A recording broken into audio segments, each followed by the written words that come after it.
శ్రీమహద్భ్యో ఋషిభ్యో గురుభ్యో నమః. శ్రీ మహాగణపతయే క్షిప్రగణపతయే నమో నమః.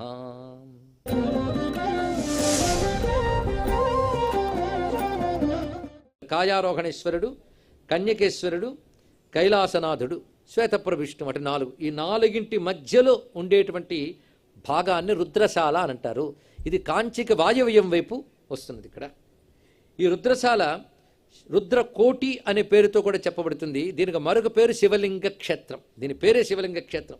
ఎందుకు అంత పేరు వచ్చిందంటే, యోర్చయేత్ రుద్రశాలాయాం లింగమేకం ప్రయత్నతః కోటిలింగార్చన ఫలం శివలోకంచ గచ్చతి. ఈ రుద్రకోటిలో ఒక్క శివలింగాన్ని ఆరాధన చేస్తే కోటి శివలింగాలు ఆరాధించిన ఫలితం లభించి రుద్రలోకానికి వెళ్తాడు. తస్మాత్ రుద్రశాలాక్షం కాంచ్యాం వాయవ్య భూతలం. కంచె యొక్క ఈ వాయువ్య భాగమంతా రుద్రశాల అని చెప్పబడుతుంది. ఇక్కడున్న ప్రధానమైన దేవతలను చెప్తున్నారు. ఒక్కొక్కటి శ్రద్ధగా విని గుర్తుపెట్టుకుని ఆ దేవతలు నమస్కారం చేసుకుందాం. మొత్తం ఆ శివకంచి అంతా ఇవాళ మన కోసం ఇక్కడ కనబడుతుంది. ఇక్కడ ముందు హద్దులు చెప్పుకున్నాం. అక్కడ గణపతిని ముందు చెప్తున్నారు. మనం పూజాక్రమంలోనే ముందు ఎవరెవరిని ఎలా చూడాలో అని. అయితే ఇందాక చెప్పిన దేవతల పేర్లు గుర్తుపెట్టుకుంటే డైరెక్షన్ సరిగ్గా వెళ్ళిపోతాయి. కాయాధిరోహణ శివునికి ఈశాన దశలో 9 అంశముల దూరము. అప్పుడు అంశములు అంటే అప్పటి కొలతలు. ఎంత చక్కగా స్కెచ్ గీసిచ్చే పురాణాలు చూడండి. ఇక్కడ ఎక్కడ అయోమయం లేకుండా అంత చక్కగా లెక్కిచ్చారు. ఇప్పుడు మీరు వెళ్ళినా అలాగే కనబడుతుంది. ఆశ్చర్యకర అంశం.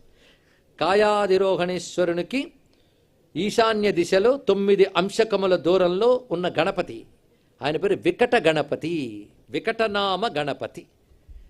ఈ స్వామిని స్తుతిస్తూ దేవతలు ఒక అద్భుతమైన శ్లోకాలు చెప్పారు. అందులో ఒకటి, స్వకటజాత మదాశ్రిత బంభర ప్రకట కూజిత నాదిత దిక్తటం నికటవాసిన మేకరసాలినో వికట చక్ర వినాయకమాశ్రయే వికట చక్ర వినాయకమాశ్రయే. ఏకరసాలిన అంటే ఏకామ్రేశ్వరుడికి దగ్గరున్నటువంటి వాడు, ఆ స్వామికి ప్రియమైన వాడు అని గణపతి. ఆయన రమ్యమైన రూపంతో ఉన్నాడు. పైగా మదగజవదనం, మంచి మదగజవదనానికి 9 చుట్టూ మూగుతుంటాయట. ఆ 9 మూగుతుంటే రెక్కలతో వాటిని తోలుతూ ఉన్నటువంటి గణపతి. ఈయన పేరు వికట చక్ర వినాయకుడు అని పేరు. ఈయన విశ్వక్సేనునికి చక్రం ఇచ్చాడు. అందుకే ఈయనకి చక్ర వినాయకుడు అని పేరు. వికట గణపతి అని గణపతి నామాల్లో వికట ఉన్నది కదా. వికట అంటే అర్థం ఏంటి? వికారమని కాదండి. కటం అంటే హద్దు, వికట అంటే హద్దులు లేనివాడు, ఆవరణలు లేనివాడు అని అర్థం. ఇక్కడ నిరావరణ మూర్తి అని వికట శబ్దానికి భాస్కర్ రాయల వారి ఇచ్చిన భాష్యం అది. ఏ మాయావరణములు లేని తత్వమే వికట. ఈ వికట శబ్దమే వికటగిరి. ఆ వికటగిరి వెంకటగిరి. ఇదొక రహస్యం. అక్కడి దాకా వెళుతున్నాం. మొత్తం వికట శబ్దానికి ఉన్న శాస్త్రీయమైన అర్థం ఇక్కడ, మన లోకంలో వ్యవహారమైన అర్థం కాదు, ఇక్కడ శాస్త్రార్థం. కానీ వికట నాయకుడు చక్ర ప్రదానం చేయడం వల్ల వికట చక్ర వినాయకుడు అని పేరు. అయితే ప్రధానంగా ఉండే క్షేత్రదేవం ఇది. తర్వాత అనేక ప్రతిష్టలతో గణపతి మూర్తులు మనకి గోపురాల ద్వారా వాడి దగ్గర కనబడుతూ ఉంటాయి. తర్వాత ప్రతిష్ఠితములు. కానీ స్వయంభువుగా వచ్చినటువంటి స్వామి ఈయన. సరిగ్గా ఈ వికట గణపతికి ఉత్తర దిశలో అతి దగ్గర ప్రాంతంలో రసాల వృక్షం ఉంటుంది. ఆ రసాల వృక్షం దగ్గర సుబ్రహ్మణ్య స్వామి ఉంటాడు. రసాల వృక్షం అంటే మామిడి చెట్టు. ఆ రసాలానికి తూర్పు వైపు ఒక్క అంశమాత్రంలో ఈ పేర్లు గుర్తుపెట్టుకోండి. గణపతి కుమారస్వామి అయ్యాడు కదా, ఇప్పుడు మరికొందరు పేర్లు చెప్తున్నాడు. ప్రళయబంధిని అని దుర్గాదేవి ఆ రసాల వృక్షానికి దగ్గరలో ఉంటుంది. ఈ తల్లి ఎలా వచ్చినదో కథ మనం తర్వాత చూద్దాం. ఈమెకు దక్షిణం వైపు 10 అంశకముల దూరంలో సంపత్కరి దుర్గా. మొదటిది ప్రళయబంధిని దుర్గా, రెండవది సంపత్కరి దుర్గా. ఈ తల్లి ఋషులకు అనుగ్రహం ఇచ్చి గజాసుర సంహారం చేసినటువంటి తల్లి. ఈ సంపత్కరి దుర్గకు పడమటి వైపు 10 అంశకముల దూరంలో రేణుకా దుర్గా అనే తల్లి ఉన్నది. రేణుకా దుర్గా. ఈ రేణుకాదేవి తత్వం చాలామందికి తెలిసిందే. జమదగ్ని యొక్క పత్నిగా వచ్చిన జగదంబా తత్వం అది. ఆ రేణుకా దుర్గకు దక్షిణం వైపు వీరవరేశ్వరి దుర్గా అని ప్రకాశిస్తున్నది. ఇక్కడ ఈ తల్లి దక్షయజ్ఞంలో వీరభద్రుడు కోపాన్ని తగ్గించిందట. ఈ తల్లి వీరవరేశ్వరి దుర్గాదేవి అని చెప్పబడుతున్నది. ఇప్పుడు ఎందరు దుర్గలు వచ్చారు? ప్రళయబంధిని, సంపత్కరి, రేణుకా దుర్గా, వీరవరేశ్వరి. వీటి పేర్లు విన్నా అన్నా అనుకున్నా సత్ఫలితాలు లభిస్తాయని శాస్త్రం చెప్తోంది. ఇప్పుడు వీరవరేశ్వరి దుర్గకి తూర్పు వైపు 10 అంశాల దూరంలో కాయాధిరోహణ శివుడు ఉన్నాడు. ఇందాక చెప్పిన కాయాధిరోహణ శివుడు. ఇక్కడ నుంచి శివుని రూపాలు, ప్రధానమైన శివుని మూర్తులు చెప్తున్నాడు. ఇక్కడ అష్టమహేశ్వర స్థానములు. ఇప్పటి వరకు మనకు 4 దుర్గాస్థానములు అయ్యాయి. ఇప్పుడు 8 శివస్థానములు ప్రధానమైనవి చెప్తున్నా ఇక్కడ. కాయాధిరోహణేశ్వరుడు, ఈయనకు ఆ పేరు ఎందుకు వచ్చిందంటే యయాతి చక్రవర్తికి సశరీరంగా స్వర్గానికి పంపించాడు ఈ స్వామి. సశరీరంగా వెళ్ళడం అసాధ్యం ఎంత పుణ్యాత్ముడికైనా, కానీ ఈ శివుడు అనుగ్రహం వల్ల వెళ్ళాడు కనుక కాయాధిరోహణేశ్వరుడు, కాయం అంటే శరీరం, అందువల్ల ఆ పేరు వచ్చింది దీనికి. ఆయనకు ఈశాన్య వైపు జ్వరహరేశ్వరుడు అని శివుడున్నాడు.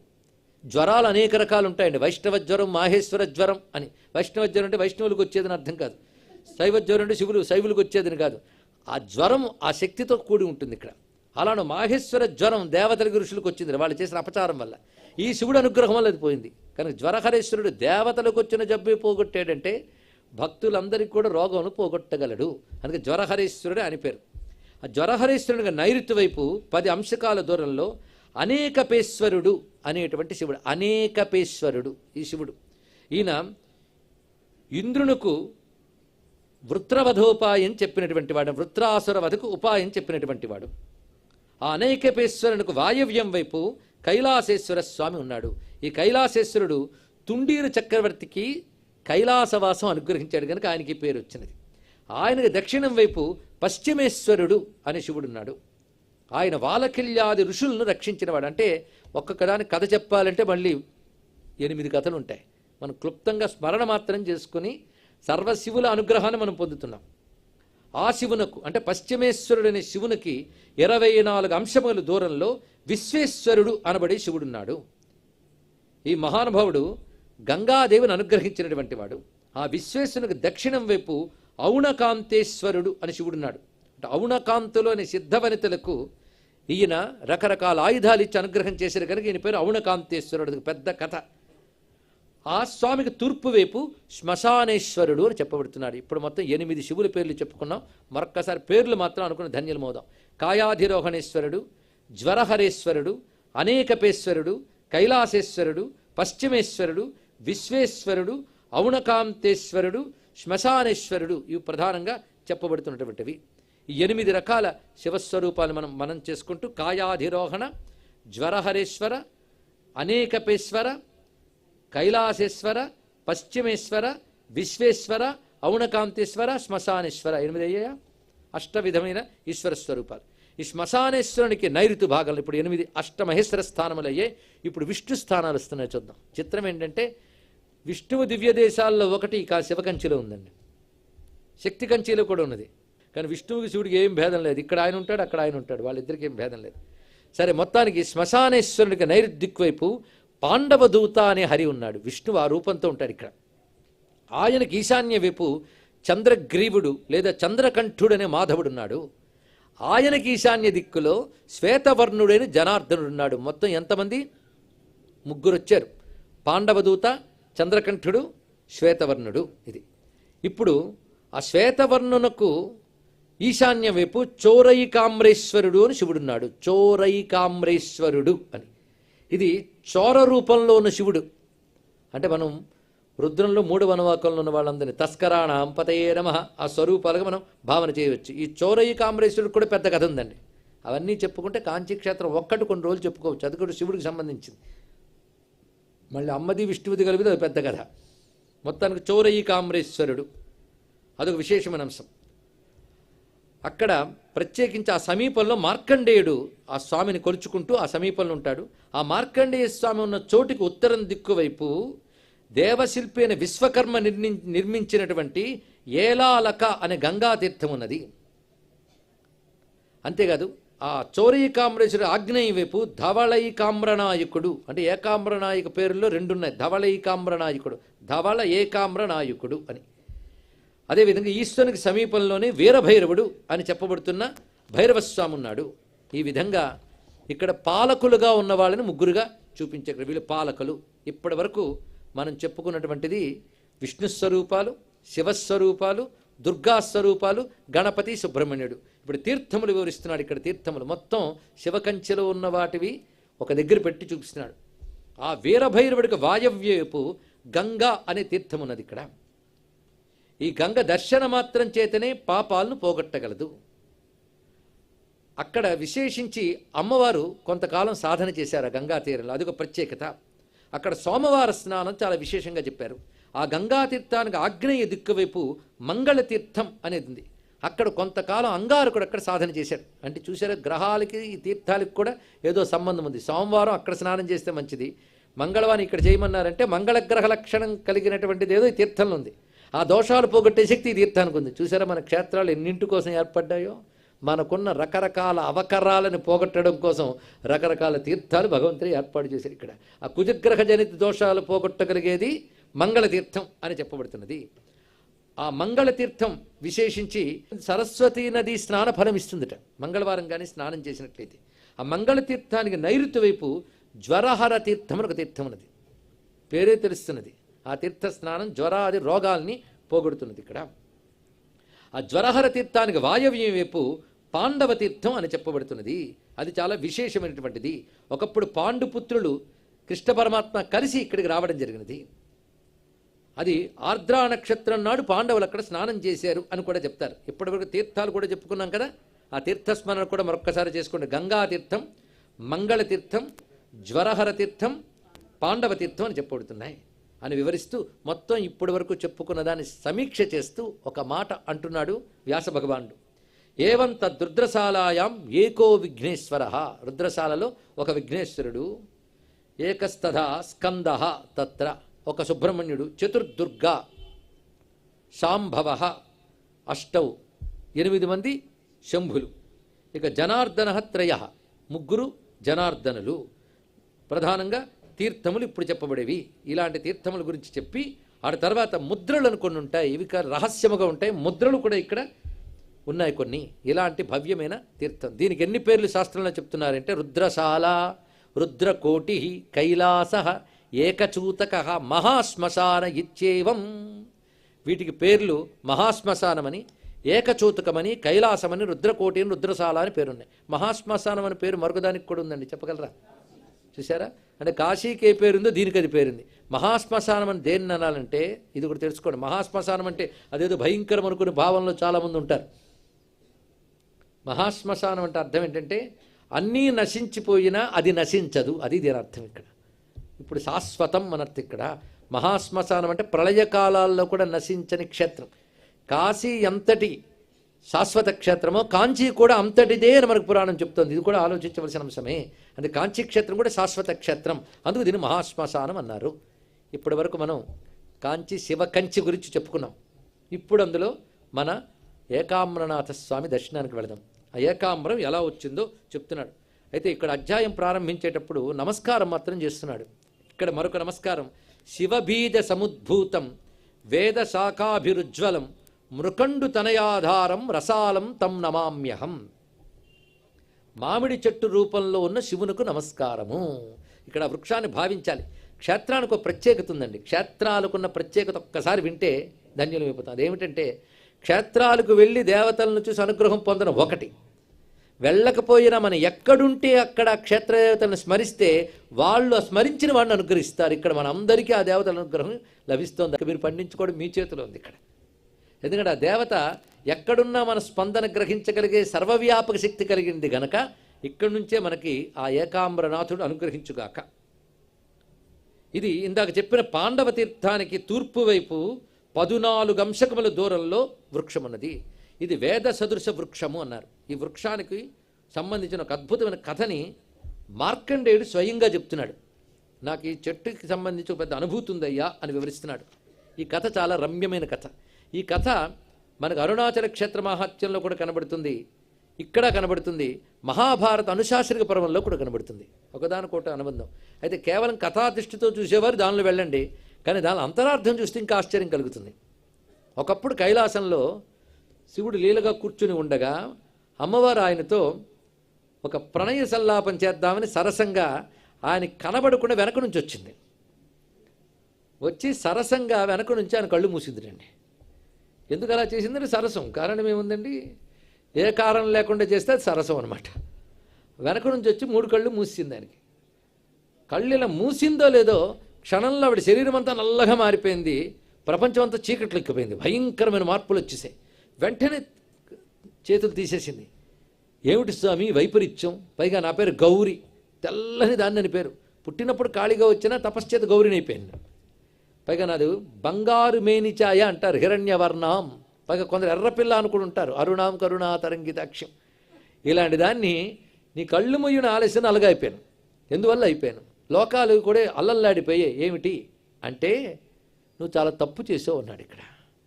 ఎందుకంటే సరసానికైనా సరే విశ్వనియమానికి విరుద్ధంగా ప్రవర్తించకూడదు. నువ్వు చేసిన తప్పు ఏంటంటే నా కళ్ళు మూసావు. నా కళ్ళు అంటే ఏమిటి? మామూలు కళ్ళు కావు, సూర్యచంద్ర అగ్నులు. ఆ మూడు మూసేస్తే లోకం ఏమైపోతుంది? సూర్యచంద్రుడు ముగ్గురు లేకపోతే ప్రళయం వస్తుంది. పైగా ప్రళయం ఎప్పుడు ఇవ్వాలో చూసిచ్చేవాడిని నేనే. ఆ ప్రళయం వరకు ప్రపంచాన్ని కాపాడవలసిన వాడిని నేనే. ప్రపంచాన్ని కాపాడడం కోసం కంటి మీద రెప్ప కూడా వేయకుండా ఉన్నాను నేను ఇంతకాలం. ఎందుకంటే సూర్యచంద్ర అగ్నులు మూసేస్తే ఏమైపోతాయి? అలా కూర్చుని ఉన్నాను నేను, జాగ్రత్తగా చూసుకుంటున్నాను. నా సూర్యచంద్ర అగ్ని నేత్రములతో ప్రపంచాన్ని నడుపుతున్నాను. అలాంటిది ఇప్పుడు ఇది స్థితి కాలం, లయకాలం కాదు. నువ్వు మధ్యలో సరసానికి పోయి వేళాపాళ లేకుండా కళ్ళు మూసావు.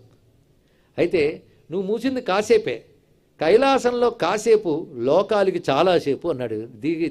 రిలేటివిటీ ఆఫ్ టైం అండి. చూడండి ఎంత అద్భుతమైన అంశం. కొంచెం ఆలోచిస్తే మనం పురాణాలంటే పనికిరారు మనం ఫిక్స్డ్ అభిప్రాయంలో ఉన్నాం. కొంచెం బ్రెయిన్ ఓపెన్ చేయండి, మీకే తెలుస్తుంది. రిలేటివిటీ ఆఫ్ టైం గురించి కాన్సెప్ట్ చెప్పింది మన శాస్త్రములు ఎందు. అప్పుడే ఆలోచించాలి. కాస్మోస్ గురించి మన వాళ్ళకి ఎంత తెలుసో, ఎంత పరిశోధించారో. కైలాసపతిని విశ్వపతిని అయిన నాకు నువ్వు మూసింది ఒక క్షణం లేదా అరక్షణం. అక్కడ కొన్ని యుగాలు గడిచిపోయింది తెలుసా ఇక్కడ. నా కనురెప్పపాటు అంటే ఎంత? క్రిమికీటకాలు మరణించే లోపల మనకు కనురెప్పపాటు, దేవతలకు కనురెప్పపాటు లోపల మనలాంటి వాళ్ళు అందరూ అయిపోతారు. బ్రహ్మదేవుడు కనురెప్ప వేసే లోపల దేవతలు అయిపోతారు. అలాంటి బ్రహ్మలందరూ శివుడు ఒక కనురెప్ప వేసే లోపల అయిపోతాడు అంతే ఇక్కడ. మరి అంటప్పుడు ఎంతకాలం గడిచిపోయి ఉంటుంది? ఇంత మహాప్రళయం ప్రపంచానికి ఏర్పడింది చూసావా. అందుకే అన్నమయ్య యొక్క కీర్తన రాస్తాడు, మహాలక్ష్మీదేవి విష్ణువుతో సరసమాడిపోయి ఈయనతో సరసం మహాప్రమాదం అన్నది. సరసానికి పోయి మైమరచిపోయి అంటే పరమాత్మని మరిచిపోయి సరసమాడేవా, అమ్మో మహా కష్టం. ఇందుముఖి నిన్ను కౌగిలించి లోపలి జగము కందునని నీ బిగువు కౌగిలే వదిలే అన్నాడు ఇక్కడ. గట్టిగా పట్టుకుంది ప్రేమగా విష్ణువుని, అంటే వెంకటపతిని పద్మావతి పట్టుకుంది. గట్టిగా పట్టుకోగానే ఆయనకేం బాధలేదు, ఆయన లోపల ఉన్న లోకాలు కందిపోయేట వెంటనే వదిలేసింది ఇక్కడ. అంతేకాదు, నెలత నీ వాలు కన్నులు మూసి జగమెల్లా కలయ చీకట్లైన గ్రక్క నినువదలే అన్నాడు అన్నమయ్య. శృంగార కవిత్వం అంటే ఇంత హైస్థాయిలో ఉండాలి, అంత ఉదాత్తంగా చెప్పాడు. సరదాగా కళ్ళు మూస్తే లోకం చీకట్లైపోయిన వెంటనే విడిచిపెట్టేసి చాలు చాలును భోగ సమయమున మైమరపు పాలు పడునట ఏటి బ్రతుకు రావోరి అన్నాడు. సరదాగా సరసంగా ఇంత వినోదాలు చేద్దామన్నా లాభం లేదయ్యా అనుకుంది ఆవిడ. అక్కడ లక్ష్మీనారాయణలేనా, ఇక్కడ పార్వతీ పరమేశ్వరులైనా తత్వం ఒక్కటే. ఎందుకంటే ఈ కథలో తగిన ఆంతర్యం పరిశీలించండి. ఆవిడ కళ్ళు మూయడం ఏంటండి, లోకాలు చీకట్లైపోవడం అండి ఏంటండి, అది కాదు ఇక్కడ అర్థం. విశ్వమే విశ్వేశ్వరుడు, అది ఇందులో చూపిస్తున్న అంతరార్థం. అనంతమైన విశ్వేశ్వర తత్వాన్ని ఒక రూపంగా మన వాళ్ళు దర్శింపజేశారు. సూర్యచంద్ర అగ్నుల ఆయన నేత్రములు, ఆ మూడే జగత్తుకి కారణములు. ఆ మూడు మూసిగానే ప్రళయం ఏర్పడిపోయింది. వెంటనే అమ్మవారు అయ్యయ్యో అపచారం జరిగిపోయిందే అంటే, ఆ పాపం వల్ల నువ్వు నల్లగా అయిపోయి చూడన్నాడు. అయితే మనం ఎన్ని పాపాలు చేయలేదు, మనం అలా అయిపోతున్నామంటే ఇంకెన్నెన్ని అవుతున్నామో మనకు తెలియదు ఇక్కడ. ఎందుకంటే అతి పుణ్యాత్మునికి పాపదోషం సంక్రమించిన వెంటనే ఏదో మార్పు కనబడుతుంది. అయితే అమ్మవారికి పాపమా, ఇదొక ప్రశ్న. ఎందుకంటే మన అన్ని ప్రశ్నలే హాయిగా విని వెళితే ఏ బాధ లేదు, ప్రశ్నలు వదలు. అమ్మవారికి పాపం ఏంటండి అంటే, ఈశ్వరుడైనా సరే లోక నియమాలు తాను ఏర్పరిచినప్పుడు వాటికి భంగం కలిగితే తాను వాటిని పాపంగా స్వీకరించి ప్రాయశ్చిత్తం చేసుకుంటాడు. ఆయనకు అంటించుకుంటాడు. అది తేడా ఇక్కడ. మనకైతే అంటేస్తాయి, ప్రవేశిస్తాయి, అంటించుకుంటాడు. అందుకే తాను కూడా బ్రహ్మదేవుడు అబద్ధమాడేడని చెప్పి ఒక తలకాయ లాగేసి బ్రహ్మహత్యా పాతకం చుట్టుకుందని కాలభైరవుడి రూపంలో వెళ్ళాడు. అవునా లేదా? విష్ణువు కూడా రావణ సంహారం చేసి హత్యాపాతకం పోవాలని చెప్పి ఆయన ఒకటి చేశాడు. అలాగే భృగుపత్తిని సంహరించినందుకు విష్ణువు కూడా ప్రాయశ్చిత్తం కోసం తపస్సు చేశాడని చెప్పారు. వాళ్ళకేంటండి పాపాలు అనకూడదు. మనకు ఆదర్శం చూపించడం కోసం వాళ్ళు కూడా వీటిని పాటిస్తారు. వాళ్ళకి అంటవు, ఆదర్శం కోసం మాత్రమే వాళ్ళు చేస్తారు. ఇది తెలుసుకోవాలి. అలాగే అమ్మవారికి నిజంగా పాపమా? కాదు, కానీ అదొక లీల. అది దీన్ని ఏమంటారు? లీల.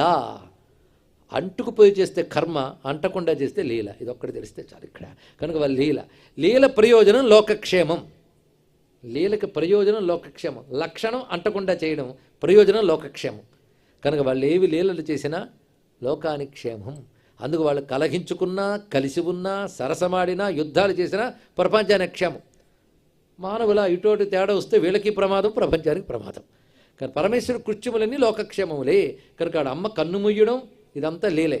వెంటనే అమ్మవారు సరే నేను తప్పు చేశాను కదా, ఈ తప్పుకు ప్రాయశ్చిత్తం ఏంటో మీరే చెప్పండి అంది. ఎంత గొప్పగా చెప్పిందండి. ఇక్కడ గురువులను అడిగే ప్రాయశ్చిత్తం చేసుకోవాలి, కానీ నాకు తెలిసినట్టు పుస్తకాల్లో చదివానని చేయకూడదు. అందుకే శివుణ్ణి అడిగింది, ఏంటి ప్రాయశ్చిత్తం చెప్పని. ఒక పని చేయి, నువ్వు ఇక్కడి నుంచి తిన్నగా హిమాలయాలకు వెళ్ళు. అక్కడ బదరికాశ్రమ సమీపంలో ఎప్పటి నుంచో ఒక ఆయన తపస్సు చేస్తున్నాడు. ఆయన కతముడని కత్యయనుడని పేర్లు ఆయనకి. ఆయన తపస్సు చేస్తున్నాడు. ఆయన కోరిక ఏంటంటే మహాత్రిపుర సుందరుని పుత్రికగా పొందాలని ఆయన కోరిక. ఆయనకు పెళ్లి పెట్టాకోళ్ళు తపస్సు మాత్రం ఉంది ఇక్కడ. కానీ ఆయన కోరిక తీరాలి. నువ్వేం చేస్తావంటే ఇక్కడ నీ రూపాన్ని ఒక్కసారి అంతర్ధానం చేసి ఆ మహర్షి దగ్గర శిశు రూపంలో ప్రత్యక్షము. వెంటనే నేను ఏం చేస్తానంటే మా అమ్మాయిని నేను పెంచుతాడు. అతడికి కుమార్తెగా పెరుగు. అతడికి మోక్షానికి కావలసిన అన్ని అర్హతలు ఉన్నాయి. కేవలం నువ్వు కుమార్తెగా పొందాలి అనేటువంటి ఒక కోరిక వాసనప్రాయంగానే మిగిలిపోయింది. అది కానీ తిరిగిపోతే మోక్షార్హుడే. కాబట్టి నువ్వేం చేస్తావంటే ఆయన కుమార్తెగా 8 ఏళ్ల వరకు పెరుగు. ఎందుకంటే తల్లిదండ్రులకి పిల్లలతో ముచ్చట 7 వరకే. 8 ఏళ్ల వరకు అంటే బాల అయ్యే వరకు. ఇది ఎంత ఉపాసన రహస్యం. 8 ఏళ్ల వరకు ఆయన లాలన పాలన పొందు. ఆయన ధన్యుడైపోతాడు. అమ్మవారు జగన్మాతకి నేను తండ్రి అని మురిసిపోతాడు. 8 ఏళ్ల వరకు ఆ ముచ్చట్లు చూస్తాడు. 8వ ఏట ఆయన ముక్తి పొందిపోతాడు. అప్పుడు నువ్వేం చేస్తావంటే ఆయన అంతవరకు సాధన చేసుకున్న ద్రవ్యాలు కొన్ని ఉంటాయి, అవి పట్టుకుని బయలుదేరిపో అక్కడి నుంచి నువ్వు.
ఓం నమో